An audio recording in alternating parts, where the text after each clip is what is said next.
Okay, welcome back Physics 20s. This is 1.9 talking about graphing. This is the second video talking about graphing, and today we're going to be talking about accelerated motion. Okay, so we're back looking at graphs, and we're going to start again initially by looking at a position versus time graph, or what's called a D versus T graph. Remember from the last video that the slope of this graph was equal to velocity, but now that we're looking at accelerated motion, that means that the velocity is going to be changing. That's the definition of acceleration, changing velocity.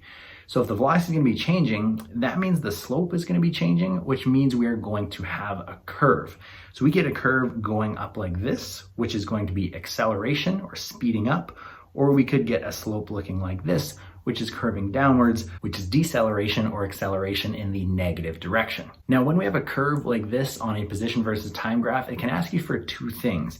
It can either be talking about the instantaneous velocity, which means the slope at a certain point on that curve, or it can be talking about the average velocity, which is a line for the slope from the start of that motion to the end of that motion. So I put some points here in white to show if we're trying to look at the instantaneous velocity at those points, what the slope would look like there. So you just draw a line that would be tangent to that line, or tangent to that curve right at that point. So we see a slope for instantaneous velocity would look like this right there, look like that right there, and look like that right there. For the decreasing one, we have a slope like this. This actually shows that initially the slope is positive. So this is a positive velocity initially. Then we see this one's completely flat, which represents stopped.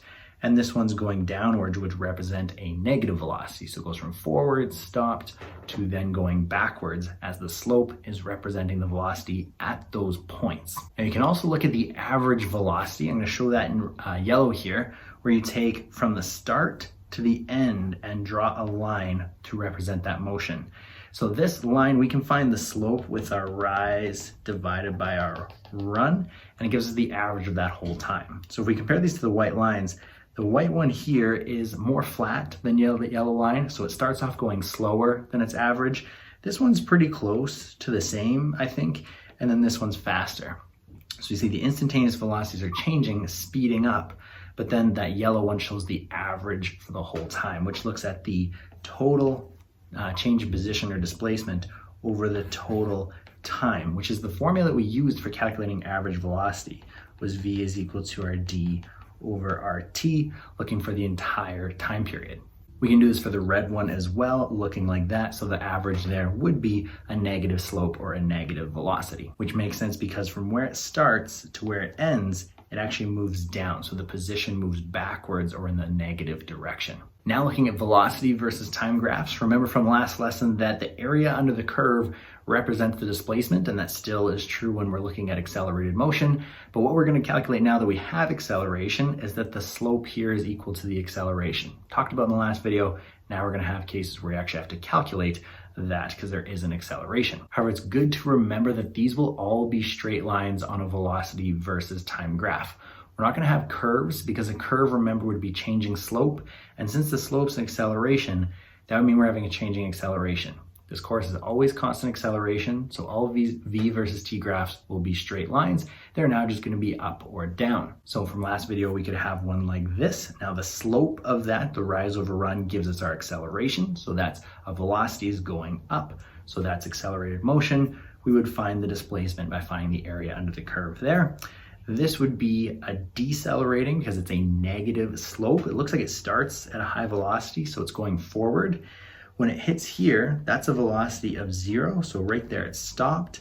And then it goes to a negative velocity. So it's going forward, stops, and then goes backwards. And again, as we said in the last video, take the area here, consider that forward displacement, take the area here and consider that negative displacement, as this part is all forwards and this part is all backwards. So we take positive here, subtract this to figure out your displacement from where you started. Now it's good to look at how accelerated motion is graphed on D versus T, V versus T, and A versus T. If we have a D versus T graph like this, it might ask you what it's going to look like on the other two graphs or vice versa. So what we have to look at and really remember is slope and what that equals. So the slope for D versus T is equal to velocity.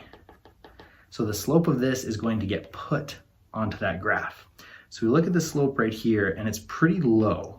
All right, so that means it's not going very fast. It's not zero, so that means we're gonna start just above zero, but we're gonna start at a low velocity. Then it starts to speed up as we increase here. The velocity starts getting steeper, so we should see that the arrow is going to be going up like this. And you might think, well, do I curve it or do I just draw a straight line? Remember that we're always gonna have straight lines on a V versus T graph because we're only looking at constant acceleration. So I see, well, the velocity is going up, then I need to put a line that shows the velocity going up. And so that would look like this, showing accelerated motion on V versus T. And lastly, we have to know that the slope on our V versus T graph is equal to acceleration. So again, we put the slope onto that graph. The slope here is consistent. It's a straight line the whole time. So that means we're gonna have an acceleration as a straight line across, right? Because this acceleration is staying the same. It looks like a positive slope, but we don't have any values here to calculate it, but maybe it's a slope of something like 2, which means it would be 2 meters per second. So we put a line and just draw it straight across at something like 2 meters per second squared, right? So the slope of this, you calculate it, plot it there, it starts there and continues there the whole time. Acceleration stays the same. Let's look at a little bit more complicated one. Maybe we have motion like this. So it starts off at kind of a high displacement, curves up, and then curves back down. How we plot that on the velocity versus time? Well, it looks like it's going forwards here, stops, and then goes backwards. So we're gonna put that like this. It's at a positive velocity, goes to stopped, and then goes backwards. Again, it's a straight line because our acceleration is consistent. This is a negative slope representing a deceleration or acceleration in the negative direction. So it's gonna be down here in the negative part for acceleration. Okay, so let's take a look at some examples. This first one says, determine the displacement of this V versus T graph. So we have to remember that displacement on a V versus T graph is area under the curve.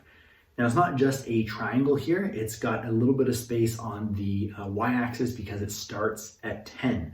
So to fill in that area, we're gonna use a rectangle, and then the rest of the way up, we're gonna use a triangle. Let's determine the dimensions of these shapes. The triangle starts with a height of 25 because we begin at 10 right here, and then we go up to a height here, which is about 35. So the difference between that going 10 to 35 is 25. So that's our height of the triangle. Our base of the triangle is 0.8, which is just kind of easy to tell from the x-axis there. And then the height of that rectangle is 10. Again, just this dimension right here, measuring 10. So now we can find the area of those shapes. Let's start with the triangle. That's going to be an area of 10 because we have base times height. So 0.8 times 25 gives us a number of 20, but then we have to divide by 2 because it's a triangle. So we get 10 there. And then 0.8 times 10 gives us 8. Put both of those together and we get 18 kilometers. Good to have the unit that we have here on our y-axis, kilometers per hour, times hours on the time axis or on the x-axis, gives us kilometers for our answer. And next, let's look at an example where we have a curve on a D versus T graph and we have to find the velocity. So we know that we're trying to find the slope, but again, the slope is changing over this curve. So we have to find it at a specific point. It says, what's the velocity at 4 seconds? So we're trying to figure out the velocity right here. And again, we can't just use rise or run of this whole graph because that'll give us the average. So we're gonna find the slope at that point. So we need to draw a line tangent to the curve, which means it's just touching the curve at that point, ideally only at that 1 point of 4 seconds. It's kind of hard to draw perfect, but here's my line, does a decent job of it, where it's just hitting that line at 4 seconds. Now I need to find the slope of that line, because that's matching the slope at 4 seconds. So I need to find the slope of that line, so I need to do rise over run. So where do you choose on here to find your rise and your run is you want to find points that intersect kind of right at the two parts of the graph, because we don't want to estimate like halfway in between a meter or halfway in between a second. We want it right kind of in the crosshairs of the graph where it intersects. And we don't want them to be super close together because that won't give us that accurate of a value. We want a bigger section of that line. So the 2 points that I found that kind of show both of these properties well is right there. It intersects those two lines, and here it intersects those two lines, and they're pretty far apart. So let's find the rise over run from those 2 points.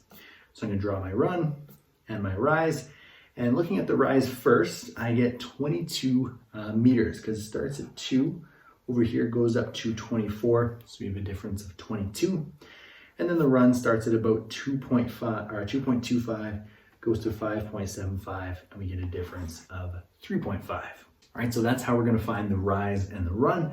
Next, we just take the rise, 22, divided by the 3.5, and I'm getting a number of 6.3 meters per second. Again, that's meters on the Y divided by seconds on the X, meters per second at that point of 4 seconds. Okay, so I hope that video helped you in your understanding of graphs in kinematics. Make sure you try the practice questions, and I'll see you in the next video.